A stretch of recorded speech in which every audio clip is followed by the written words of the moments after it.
Admitting powerlessness over our problems is extremely difficult, and putting God at the forefront of our lives in the face of those problems is even more difficult still. Welcome to Breaking the Cycle. My name is Alan Hyde, and I'm your host. I ask you to join me as we unravel stories of recovery, shift perspectives, and inspire change in those who are seeking answers and solution. Let's get into it.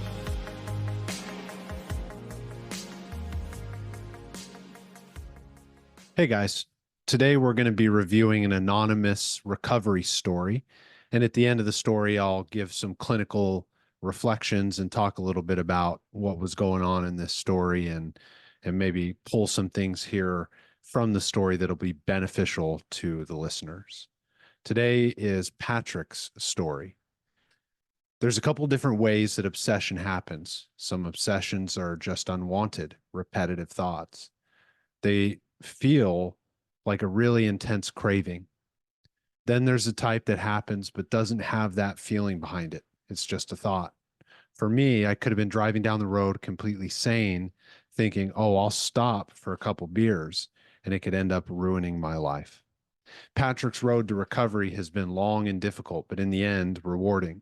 His substance use began when he was a teenager, and like many types of progress, his improvement did not always happen in a straight line. I got in a fight with a cop at 16 years old. My first rehab was at 17, got kicked out of it after 10 days, then back in there 3 months later. I had 6 or 7 months sober, maybe even a little bit longer. Then I went back out and drank.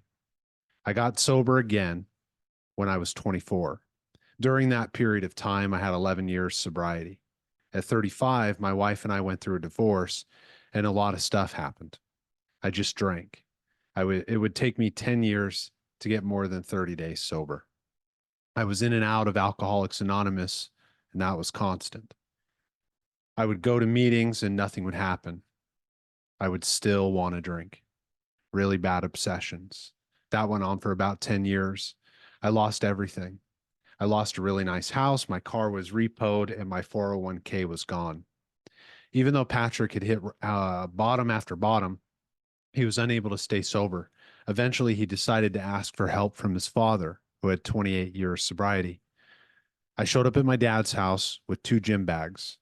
I finally said, this is it. I'm spiritually broken. I can't do this anymore. I was able to stay sober for 9 months, meetings every day, praying every day, really in the middle of the program. But the day came when I drank again. I went into rehab for about 10 days. And I just kept thinking to myself, I'll do anything.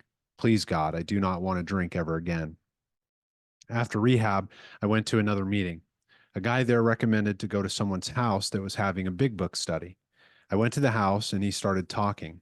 And everything he was talking about, I was like, that's me. He knows what I'm going through. So he started taking me through the big book and the steps, and I started to get freedom from stuff that was causing me to drink. Maybe the most striking part of Patrick's personality is his acute self-awareness. It's a trait that he sharpened while in recovery, and it's a significant reason why he's finally found so much success staying sober today. It was primarily my self-centeredness, my ego, and I don't mean like egotistical. I mean selfishness, resentments, fear, the things that engulf people while drinking, that engulf people with drinking problems. The steps are designed to look at that from a different point of view. There's got to be that internal surrender for sobriety to happen. It helps for you to be other-centered. Gets you out of yourself. It keeps you really connected to other people. I've been going pretty regularly for the past year or two into jails to meet with people who have a drinking problem. Even though I was never in jail, I can relate to some of them who are near low bottom with their drinking. When I talk, I describe my experience and what happened to me with my recovery. I say to them, like I say to my sponsees, we're going to go through this book line by line, page by page, and we're going to have a load of work to do. I get a lot of contentment from helping other people, companionship. Because of that, I have freedom from my addiction. Patrick found freedom by surrendering, taking the steps through the big book, and clearing the path for his relationship with God. By doing so, he reclaimed a part of himself that was missing while he was drinking. It starts with surrendering. And the first thing in surrendering is asking somebody for help, whatever that help is. And hopefully you get to a place that can offer the help you need. It's worth it. Patrick's story is powerful. It highlights the grips of addiction. You know, they talk about in the big book in the first 60 pages how they don't have a choice. Many of them have tried. You know, and I would suggest, just from a clinical perspective, I do this with a lot of my clients. I suggest that they read the big book, at least the first 60 pages, if there's someone in their life who's struggling with addiction, or especially if they're struggling with any form of addiction. It highlights the obsession and the compulsion. Truly, it's our unmanageability to stop the behavior. And what they highlight in the big book is that, you know, if you're struggling with these obsessions and compulsions, whether it's alcohol or illicit drugs or a certain behavior that is causing conflict or distress in your life, the only way to free yourself from that is to follow a simple set of rules and structure. And there's a lot of places you can find that. The big book's not the only place in the world where you can find good structure, but the most important cornerstone that they talk about is turning your life over to God, to a God of your understanding. And I think that's crucial. It was crucial for Patrick and his story. And the reason that is, I think from a clinical perspective, is Patrick talked about the ego, right? He was doing everything his way, right? He was trying it his way. And when he went to his father, he said, I'm spiritually broken. I can't do this anymore.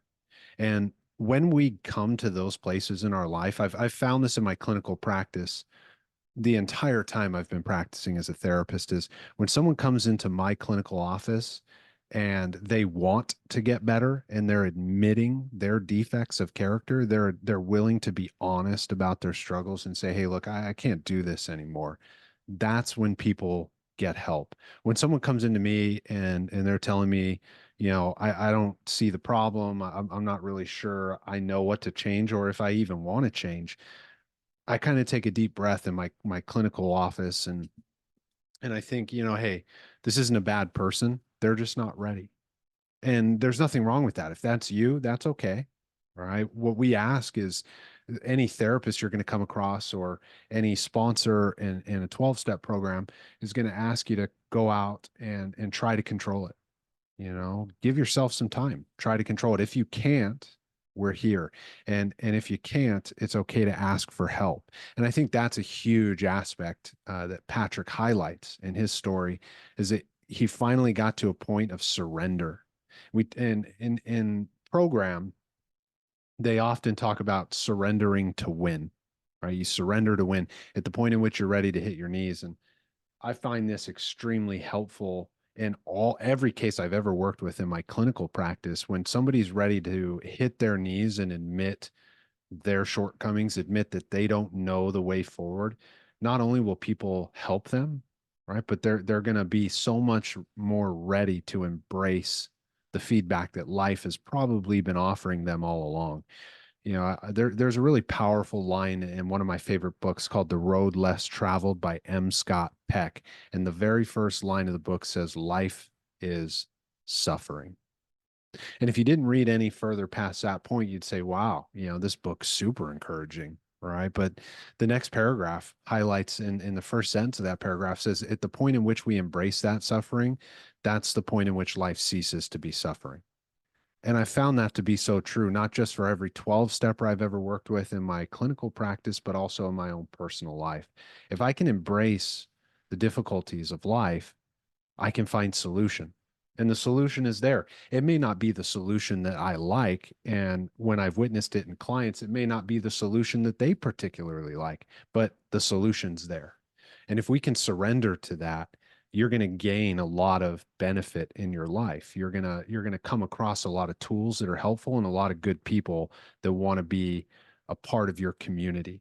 And I like that in Patrick's story, he highlights that part, you know, getting involved with other people, the companionship. And because of that, there was freedom from his addiction. And I'll say this, whether you've got an addiction or you're struggling with anxiety or depression, whatever it is that is your ailment, right? The thing that causes you distress in your life. Companionship is a huge, huge piece of the puzzle. I often tell my clients in my practice when they come in and we've assessed through the problem, we start setting up goals, that we should probably consider some community as a part of the goals that are going to help you piece together a life worth living. And Patrick's story highlights that beautifully towards the end of his story and his sustained recovery. And I'll back that up clinically. I would say at the point in which you've got a roof over your head and some food consistently in your stomach, and you're hydrated and you're not worried about those basic needs, then I would say the very next basic need starts to turn to the emotional community side of things. Right? Our emotional needs are extremely important, and building a community around people of shared goals and a consistency with that is going to deliver you from whatever in your life is distressing you. And so it's not an end all be all, but it's a very, very good start. And what we're looking for, especially in recovery, uh, with our clients, is we're looking for a foundation. Right? I don't know how the lives of all of my clients are going to turn out, but I know that if they leave my office with a little bit more of a foundation, then they're going to be all right. And I don't mean, oh, they found it in the course of our therapy session. I mean, they go out week by week in between our sessions and practice these principles. They go out and they start to build a community. They go get honest with people. They go and admit to themselves and to others that I can't do this anymore. I've tried it my way and it's not working. And when people do that, there's so much strength to be observed. And they start to feel it, and you can see it. I've seen it thousands and thousands of times in my clinical practice, and you can find millions of stories just like Patrick. So if you're out there, you're listening to this and you're thinking, man, I'm struggling right now and I don't know what to do. Well, the first thing you can do is get a real clear sense of what your problem is. All right. Here's kind of the background on that is you can't find a solution for a problem that you don't know exists. All right. So if you're in distress and you know there's a problem, you got to find some moments of clarity to get really honest with yourself about what that problem is. Are you drinking too much? Are you using drugs too much? Are you pushing people away out of your life? Are you overthinking situations too much? Are you feeling really anxious and not doing anything about it? Are you not seeking any type of support? There's no judgments in whatever that struggle is. God knows we all have our struggles, but you got to be real clear on what that struggle is if you want to find solution. And so, okay, what would be the first step? And this would be my encouragement for you today. If you've got a struggle or a problem, the first step to getting really clear on those things is go down to your Walmart or Target or whatever store in your area, the Dollar General, I don't care what store it is, and pick up a journal. All right, grab a pen and start writing about your experience as often as you can. I know we all have jobs or we all have things going on with family in our lives. You only need 5 to 10 minutes, if that, to just sit down and start to write things out. If you start to write things out and you find, hey, I can't really gain a clear grasp, then you could always seek support. Go online and Google, support, mental health support in my area. It's never a bad idea to go and see a therapist, to go in with that express goal of, hey, I'm trying to gain some clarity on my distress and my discomfort, and they'll know where to guide you. And if they don't, they'll have a referral for you. So I would encourage you to just reach out. You don't have to suffer alone, right? Remember, life is suffering, but embracing that suffering is precisely when it ceases to be suffering, and you're not alone. We're here. There are good people here to support you. I'll be in your corner. I'll be part of your community. And I know many, many, many people out there who will. So if you related to the information in today's episode, keep tuning in. We're going to keep talking about this stuff, and I look forward to chatting with you guys in the next one. Other than that, I hope you have a wonderful day. Take care. I'd like to thank you for listening to this episode of Breaking the Cycle.